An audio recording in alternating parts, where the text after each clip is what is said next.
Jadi memang sebelum nikah harus berkomitmen dulu agar tatanan kehidupan setelah menikah memang terarah sesuai dengan rencana.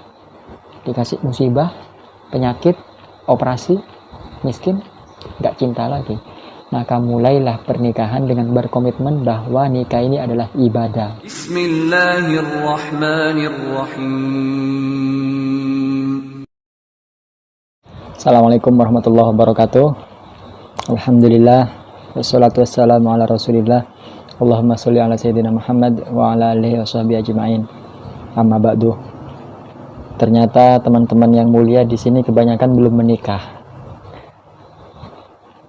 Jadi saya di sini akan mencoba membahas kitab Uqudul Jain, di mana ini materi-materi tentang hak-hak suami istri, bagaimana seluk-beluk berumah tangga. Jadi ini mungkin cocok buat teman-teman yang mulia, yang masih bujang, yang ada niatan untuk menikah, atau teman-teman yang mulia yang sudah menikah ingin lebih paham tentang seluk-beluk pernikahan. Monggo, ini cocok kitab Uqudul Jain. Kita akan membahas, saya pribadi juga belajar untuk lebih mempermantap pernikahan kami. Kita mulai di sini. Yang pertama adalah hak-hak istri terhadap suami. Dalam surat An-Nisa ayat 19, Allah berfirman, "Wa ashiruhunna bil ma'ruf," dan pergaulilah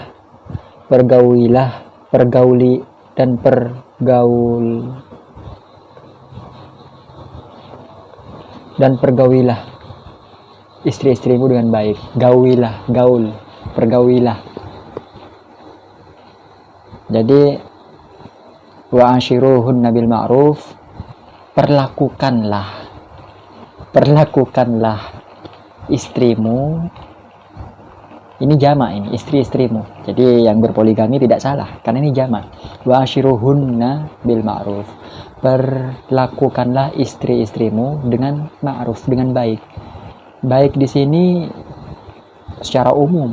Jadi banyak sekali. Nanti akan kita bahas secara detail, secara khusus. Secara umum harus berbuat baik, entah itu dari nafkah, dari batin, cara bicara, cara mengayomi, cara mendidik, dan segala macam harus secara ma'ruf.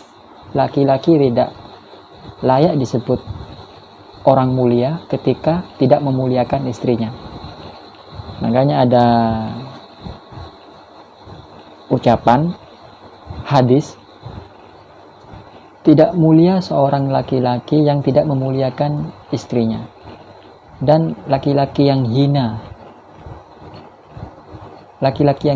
adalah laki-laki yang menghinakan istrinya. Laki-laki yang mulia adalah laki-laki yang memuliakan istrinya. Yang dimaksud adalah pergaulan secara adil. Maksudnya bil ma'ruf ini pergaulan yang secara adil. Misal laki-laki ini berpoligami, maka pembagian waktunya harus adil, jatahnya harus adil, dan segala macam.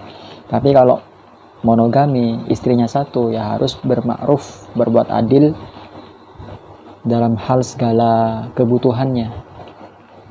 Makanya dilanjutkan di sini,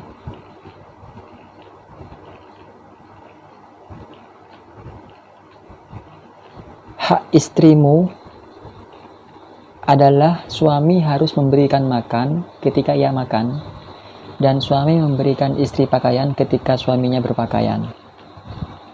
Dan jangan menampar wajah, jangan menjelek-jelekkan, dan jangan membiarkan atau memisahkannya kecuali dalam hal tempat tidur.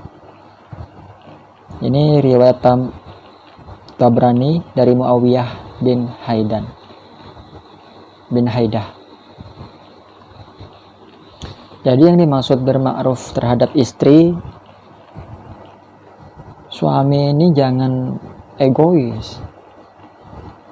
Suami makan enak, istrinya nggak dikasih makan.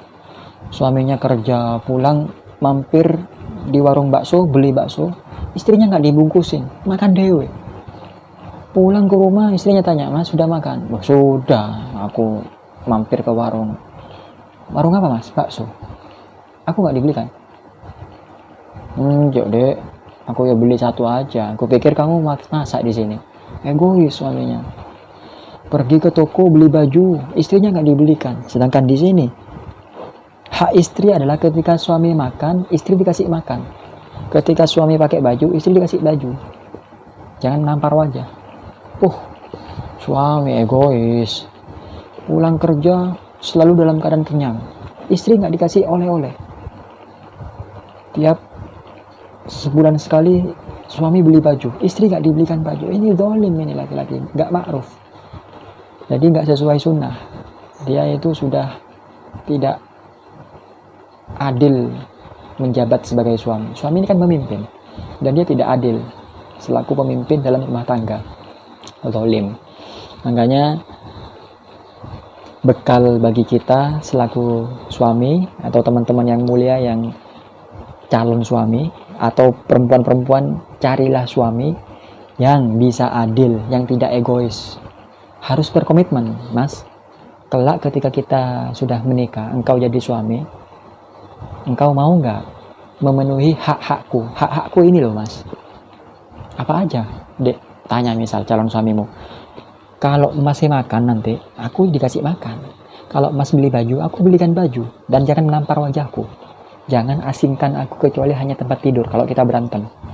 Jadi harus ada ada komitmen. Saya juga waktu sebelum menikah berkomitmen memang. Jadi saya sampaikan ke istri saya berupa puisi.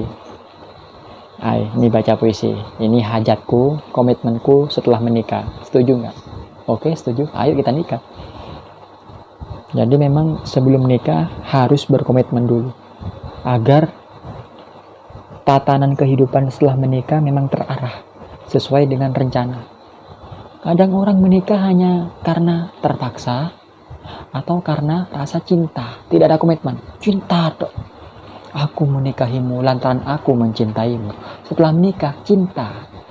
Kalau cinta, sekedar cinta, bisa jadi hanya karena penampilan. Aku mencintaimu karena wajahmu cantik rupawan. Dilalah dia tertabrak atau kena musibah, wajahnya rusak, jelek, udah nggak cinta lagi, maka perceraian kemungkinan terburuk. Aku mencintaimu karena kamu hartawan, kaya, banyak uang, dikasih musibah, penyakit, operasi, miskin, nggak cinta lagi. Maka mulailah pernikahan dengan berkomitmen bahwa nikah ini adalah ibadah. Niatkan karena Allah. Jika sudah semua melibatkan Allah, Allah akan ikut campur. Dan ketika Allah ikut campur, tidak ada yang berani mengganggu. Tidak ada yang bisa mengganggu, tidak ada yang mampu merusak hubungan yang disertakan Allah di dalamnya. Maka komitmen yang pertama, teman-temanku yang mulia, carilah calon suamimu dan buatlah komitmen. Berkomitmen. Jangan main-main, nikah ini ibadah yang durasinya lama. Ketika engkau sudah beribadah, semua amalan-amalanmu berbuah ibadah. Bagi perempuan, engkau menyambut suamimu, ibadah. Engkau tersenyum ke suamimu, ibadah. Engkau menyajikan makanan kepada suamimu, ibadah. Bagi calon-calon suami, jangan remehkan pernikahan. Engkau memberikan nafkah kepada istrimu, ibadah. Engkau menyentuh istrimu, mencium istrimu, ibadah. Maka inilah ibadah ternikmat, ibadah terlama, dan ibadah ternyaman. Maka lakukanlah dengan sesuai syariat. Mudah-mudahan bermanfaat. Insya Allah nanti akan berlanjut lagi. Mohon maaf. Ayo carilah calon suami, calon istri yang benar-benar mengajak kita kepada kebaikan. Assalamualaikum warahmatullahi wabarakatuh.